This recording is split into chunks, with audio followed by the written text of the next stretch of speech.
Yo, what's up mga Katoy TV Sports? Welcome back dito po sa ating channel. Ating pag-uusapan nandiyan na, and of course, shoutout ko kayo. Alright, so yan na po ang ating pag-uusapan. Bilisan lang po natin, no? Pero kung di pa po kayo followers and subscribers, eh, paka naman mga boss.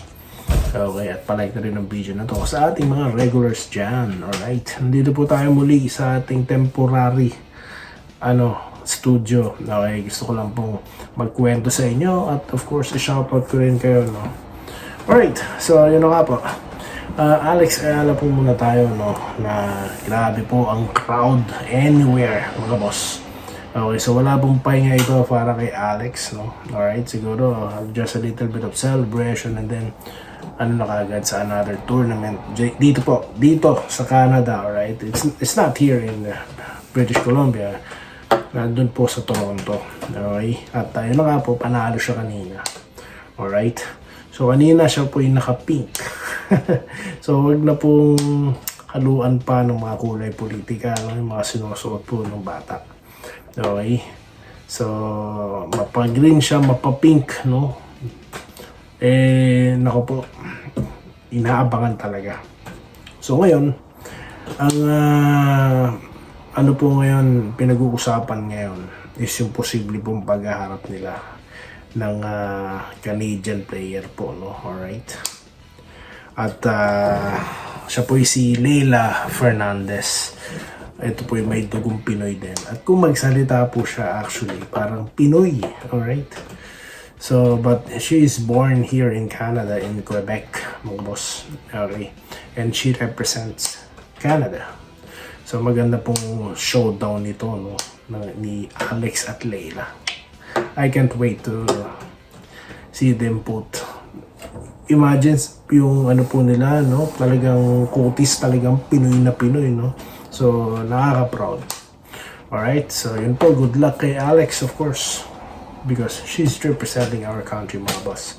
Alright, so dito na tayo sa PBA muna tayo, no, mabilisan. Ako, Converge. Ano ba nangyari? Intro boys lang ba? Pagkatapos pong talunin ang mga kupunang walang walang kalatoy-latoy. Ano mga tinalo ng Converge na to? Yun nga, yung wala pa yatang import yun, yung tinalo nila, di ba? Yung Titan.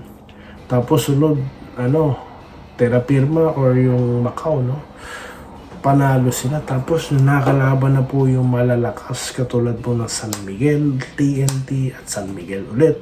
Talo sila. Alright. So, pero may chance sila dito dahil nga makakalaban ulit nila yung mga tinalo nila, di ba? So, let's see. About kay naman po, balita ko magpapalit daw ng import. Magaling naman umiscore. So, tignan lang po natin, no, yung final dyan. Okay. At pinag-uusapan din po itong si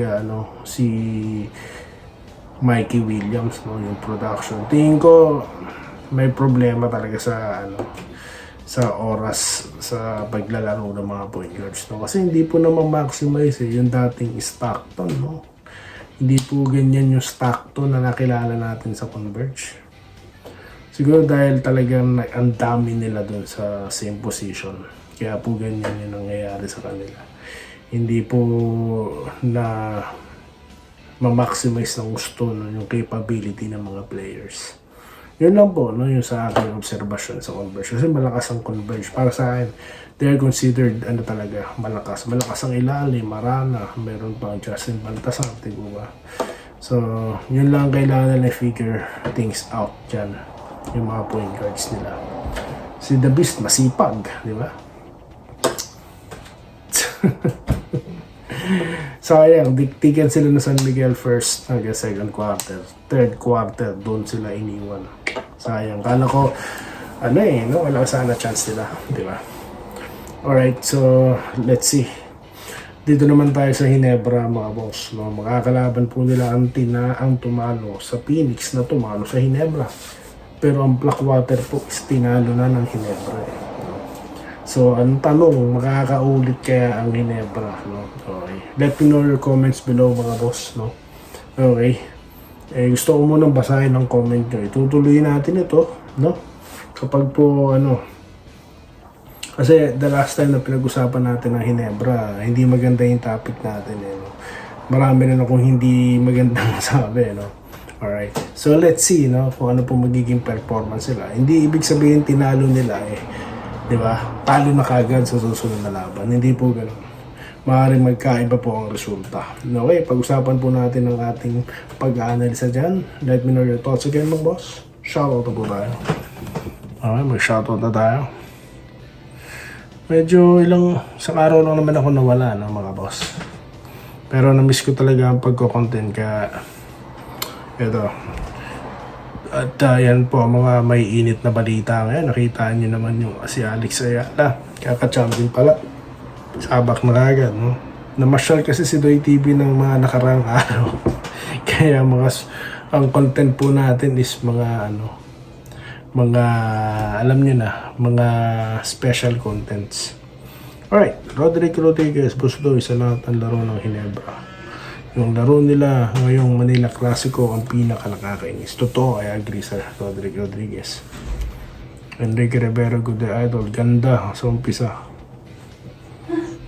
Laro ng jeans. Umpisa pa lang pala yun. Intro boys. Romel Sales, good PM idol. Doy TV, okay lang yan. Bawi na lang next game. Good health. Sa inyo din po, Sir Romel Sales. Salamat po. Wenceslao, hapon good morning. Napunta na sa ibaba ang Hinebra. Kailangan sa susunod na laban. Kailangan nila manalo.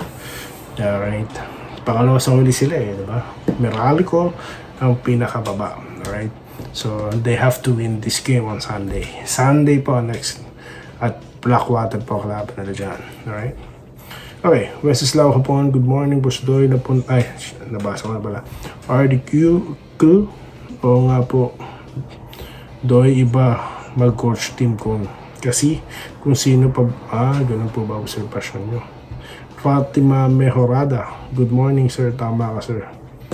Kasi iba ang paraan ni Coach Yengyao. Ito yung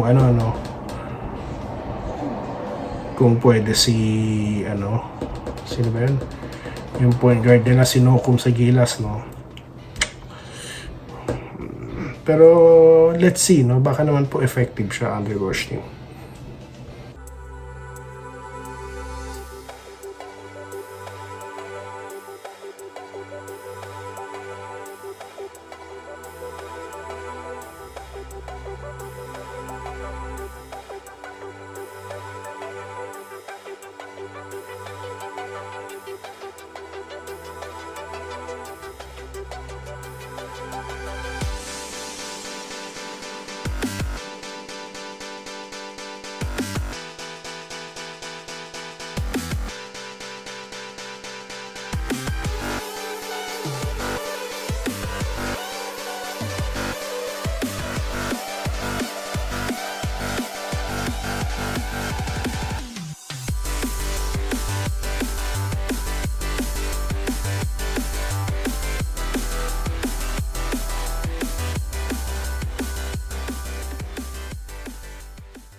Salamat po sa panonood.